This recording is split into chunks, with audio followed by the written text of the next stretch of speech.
Hello class, just a video to kind of catch you up and make sure we're all on the same page.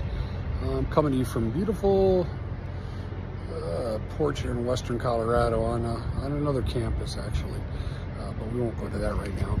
Anyway, I'm just here to talk to you about how the course is going, what I'm seeing so far, and where we need to focus. First of all, the reading volume is heavy. I don't apologize for that. This is a top-notch university. You're getting a top-notch curriculum with a top-notch focus. So, about every 3 weeks you get a large dump truck of reading and new ideas dumped on you.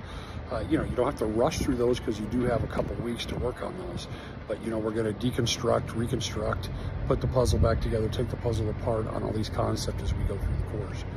So get ready for that. As far as the actual content goes, what we're looking at is really the rebellion of man against the laws of God.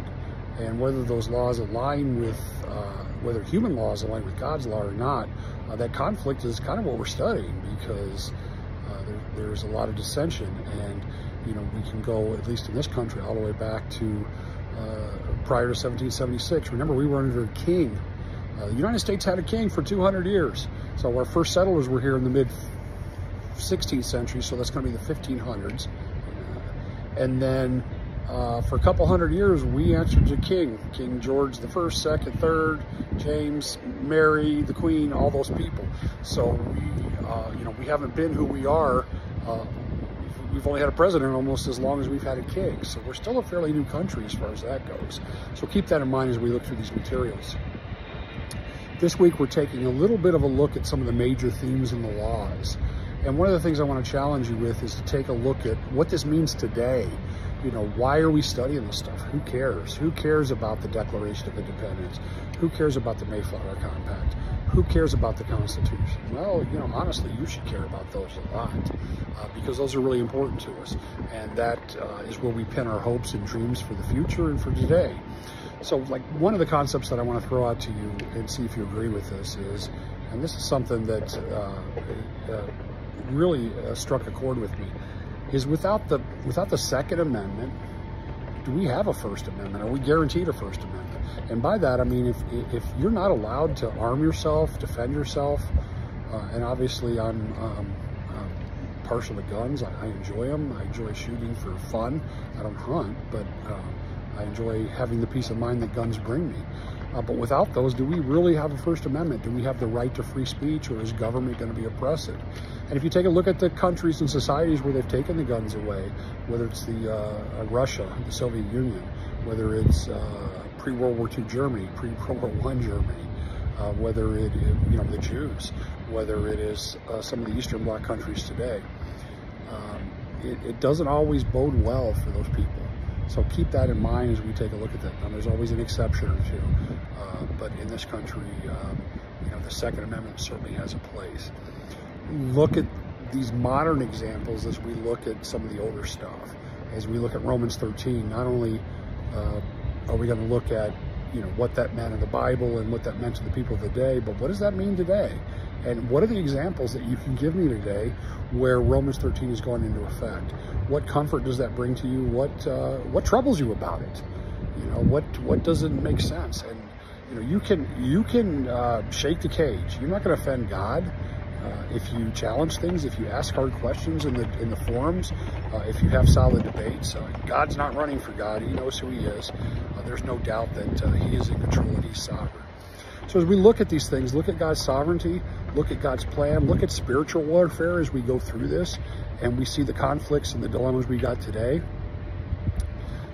I posted on some of the forums about the Gadsden flag incident over in Colorado Springs, which is a modern example.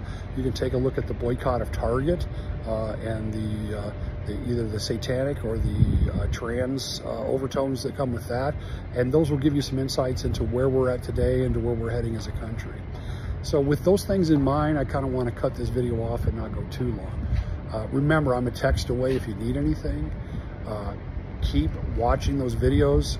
Keep looking at those APA websites that we have as far as your papers coming up. Keep those discussions on point. And remember, you're the teacher in the discussions. That's your classroom. So start early, start often, and monitor your class. I mean, don't just leave your students hanging there with no feedback, with no interaction. We don't like that as students, and now you're the teacher in this case, and in your forum, I'm the student. So I'm gonna go in there and see what you're up to and challenge you and learn from you. There's no doubt I learn from my students and enjoy that. So keep that in mind as we go through. Remember, God is sovereign. We have spiritual warfare going on right now, but I think as you look through history, you're gonna see we always have had that. And you know, as the Bible says in the Old Testament, and I'm trying to pull up the book right now. It's my favorite book. Anyway, it talks about nothing new being under the sun, and forgive me for this, I'm just having a brain fade. I'm old. Also, whatever student is writing in that micro font, knuckles, quit. Can't see. Look, I'm old.